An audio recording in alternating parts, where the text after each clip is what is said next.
ጤና ይስጥልኝ እንደምን አመሻችሁ ክቡራትና ክቡራን ተመልካቾቻችን ወደ ምሽቱ የስፖርት ዜናዎች እናልፋለን። ደግነት መኩሪያ ነኝ። ስንቄ ባንክ የስፖርት ዜናዎቻችን የክብር አጋር ነው። እናመሰግናለን። በኢትዮጵያ ፕሪሚየር ሊግ 23ኛ ሳምንት መርሃ ግብር ቅዱስ ጊዮርጊስ ከሀዲያ ሆሳዕና ያደረጉት ጨዋታ ባቻ ውጤት ተጠናቀቀ። የፕሪሚየር ሊጉ መርሃ ግብሮች ከብሔራዊ ቡድን ጨዋታዎች መልስ ዛሬ በሐዋሳ ዩኒቨርሲቲ ስታዲየም ሲጀመሩ ቀዳሚ የነበረው የቅዱስ ጊዮርጊስና የሀዲያ ሆሳዕና ጨዋታ ግብ ሳይቆጠርበት ተጠናቋል። ሀዲያ ሆሳዕና ባለፉት 4 ጨዋታዎች ማሸነፍ የተሳነው ሲሆን በ33 ነጥቦች አራተኛ ደረጃ ላይ ተቀምጧል። ቅዱስ ጊዮርጊስም ባለፉት 6 ጨዋታዎች ማሸነፍ አልቻለም። ፈረሰኞቹ ዛሬ ነጥብ መጋራታቸውን ተከትሎም በ31 ነጥብ 6ኛ ደረጃ ላይ ተቀምጠዋል። 12 ሰዓት ላይ የጀመረው የድሬዳዋ ከተማና የአዳማ ከተማ ጨዋታ ስቱዲዮ እስከገባንበት ሰዓት ድረስ ድሬዳዋ ከተማ በቻርልስ ሙሴጌና ዮሐንስ ደረጀ ግቦች 2-0 እየመራ ይገኛል።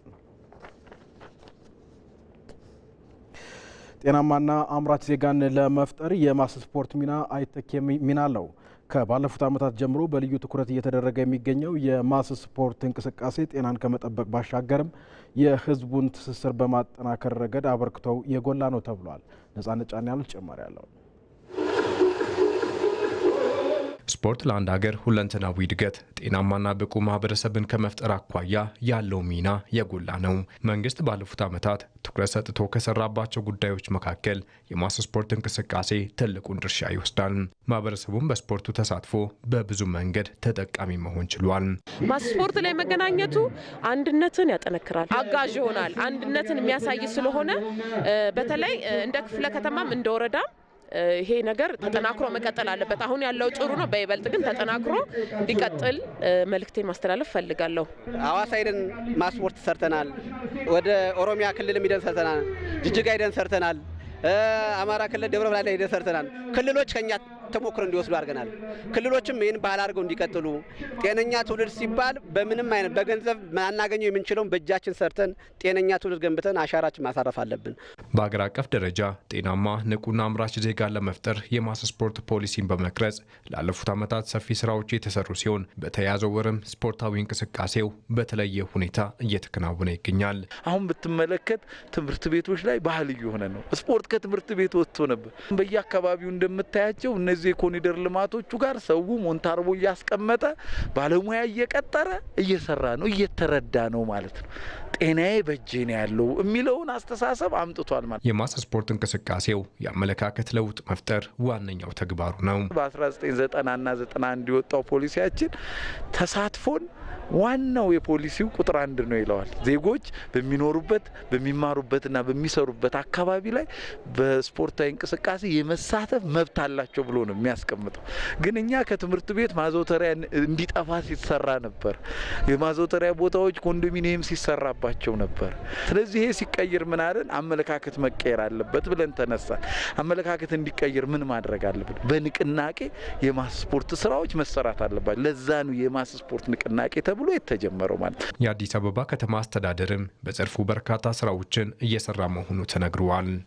አብዛኞቹ የሚሰሩት ስራዎችም ሰው ተኮር ስራዎች ናቸው ማለት ነው። ከነዚህ ውስጥ ታዲያ ሰዎች ለረጅም ሰዓት ስራዎችን ዴሊቨር የማድረግ ሳይደክሙ የመስራት ከፍተኛ ችግር ካለባቸው ከተሞች መካከል አንዱ አዲስ አበባ እየሆነች ነው። ልጆች እኮ ገና በኬጂና በአንደኛ ደረጃ በቅድመ አንደኛ ደረጃ ላይ የሀርት ኬዝ የኦቨር ዌይት መሆን ምናምን የመሳሰሉት ትልልቅ ችግሮች እያጋጠሟቸው ነው ያሉት። ስለዚህ ይህንን ችግር ለይቶ ለዚህ ነው መፍትሄ ያስቀመጠው ማለት ነው። ከውጪ በእንግሊዝ ፕሪሚየር ሊግ 30ኛ ሳምንት ሊቨርፑልና ኤቨርተንን የሚያገናኘው የመርሲሳይድ ደርቢ ጨዋታ ዛሬ ምሽት ይጠበቃል። ለአውሮፓ ቻምፒየንስ ሊግ ተሳትፎ እየተፋለመ ያለው ማንቸስተር ሲቲ ደግሞ ላለመውረድ እየታገለ ከሚገኘው ሌስተር ሲቲ ይጫወታል። ዮሴፍ ሽምዬ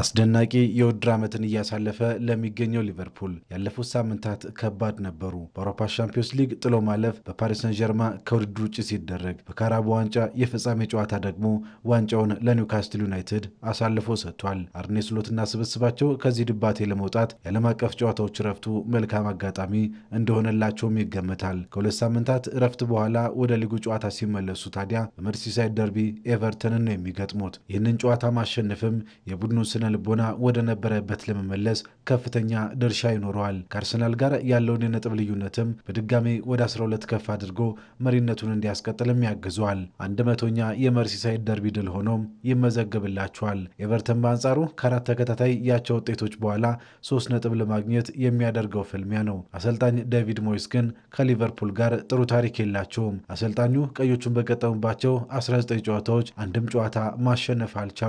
በዛ ላይ በምሽቱ ጨዋታ አጥቂያቸው ዶሚኒክ ካልቨርት-ሊዩን አይሰለፍም። በሊጉ መሪዎች በኩል ደግሞ በውድድር ዓመቱ 2573 ደቂቃዎች ሜዳ ላይ አሳልፎ 27 ግቦችን ያስቆጠረው መሐመድ ሳላህ ለልዩነት ፈጣሪነቱ የሚጠበቅ ነው። ግብፃዊው ኮከብ በውድድር ዓመቱ ካስቆጠራቸው ግቦች በተጨማሪ 17 ግብ የሆኑ ኳሶችንም ለቡድን አጋሮቹ አመቻችቶ አቀብሏል። የአሊሰን ቤከርና ራያን ግራቨንበርች ከጉዳት መመለስም ለሊቨርፑል ሌላኛው በጎ ነገር ነው። ትሬንት አሌክሳንደር አርኖልድ እና ጆ ጎሜዝ ግን ደርቢው ያልፋቸዋል።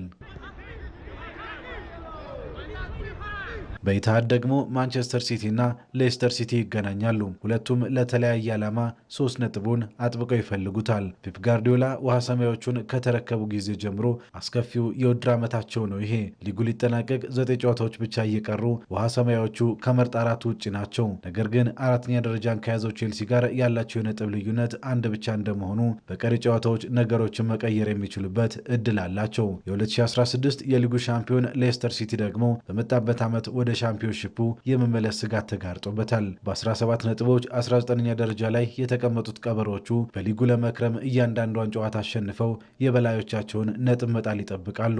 የሩድ ቫን ኒስተልሮይ ቡድን ባለፉት ተከታታይ 6 የፕሪሚየር ሊግ ጨዋታዎችም ሽንፈትን ያስተናገደው። በአንጻሩ ማንቸስተር ሲቲ ከሌስተር ሲቲ ጋር ያደረጋቸውን ያለፉትን 6 ተከታታይ ጨዋታዎች በበላይነት ጨርሷል። በምሽቱ ጨዋታ ግን የውሃ ሰማዮቹ ግዙፍ አጥቂ ኤርሊንግ ሃላንድ በጉዳት ምክንያት አይሰለፍም። ሮድሪ፣ ናታን አኬ፣ ማኑኤል አካንጂና ጆን ስቶንስም በጉዳት ላይ የሚገኙ ሌሎች የማንቸስተር ሲቲ ተጫዋቾች ናቸው። በሌስተር ሲቲ በኩል ደግሞ ሪካርዶ ፔሬራ ከጉዳት መልስ ይሰለፋል። በደረጃ ሰንጠረዡ ግርጌ ላይ የተቀመጠውና 9 ነጥቦች ብቻ የሰበሰበው ሳውዝሃምፕተን ደግሞ በሜዳው ክሪስታል ፓላስን ይገጥማል። ያለፉትን 5 ተከታታይ ጨዋታዎች የተሸነፉት ቅዱሳኖቹ ቀጣይ 2 ተከታታይ ጨዋታዎችን ከተሸነፉና ከላይ የተቀመጡት ካሸነፉ ብዙ ጨዋታዎች እየቀሩ ከሊጉ የተሰናበተ ቡድን በመሆን መጥፎ ክብረ ወሰን ያስመዘግባል። በሌሎች የሊጉ መርሃ ግብሮች ሌላኛው የመውረድ ስጋት የተጋረጠበት ኢፕስዊች ታውን ከሜዳ ውጪ በርንማውዝን ሲገጥም፣ ብራይተን ከአስቶን ቪላ፣ ኒውካስትል ከብሬንትፎርድ ይጫወታሉ። የሪያል ማድሪዱ አሰልጣኝ ካርሎ አንቸሎቲ በታክስ ማጭበርበር ተከሰው በስፔን ፍርድ ቤት ቀረቡ። ካርሎ አንቸሎቲ ከ2013 ከ2015 ቀደም ሲል በሪያል ማድሪድ አሰልጣኝነታቸው 1 ሚሊዮን ዩሮ ታክስ ሰውረዋል በሚል ነው በስፔን ፍርድ ቤት ክስ ቀርቦባቸው ዛሬ ቃላቸውን የሰጡት። አንጋፋው አሰልጣኝ ለ40 ደቂቃዎች ያህል ስለቀረበባቸው ክስ ማብራሪያ የሰጡ ሲሆን ሁሉም ነገር ሕግና ስርዓቱን ጠብቆ የተከናወነ ነው፣ ምንም የሰወርኩት ክስ ታክስ የለም ሲሉ ቃላቸውን ሰጥተዋል። በስፔን ኮፓ ዴል ሬይ ግማሽ ፍጻሜ የመልስ ጨዋታ አትሌቲኮ ማድሪድ ከባርሴሎና ዛሬ ምሽት የሚያደርጉት መርሃ ግብር ይጠበቃል። ጨዋታው ምሽት 4:30 በዋንዳ ሜትሮፖሊታኖ ስታዲየም ይደረጋል። ሁለቱ ክለቦች በመጀመሪያው ዙር ጨዋታ በባርሴሎና ሜዳ 4 አቻ መለያየታቸው ደግሞ የምሽቱን ጨዋታ የበለጠ እንዲጠበቅ አድርጎታል።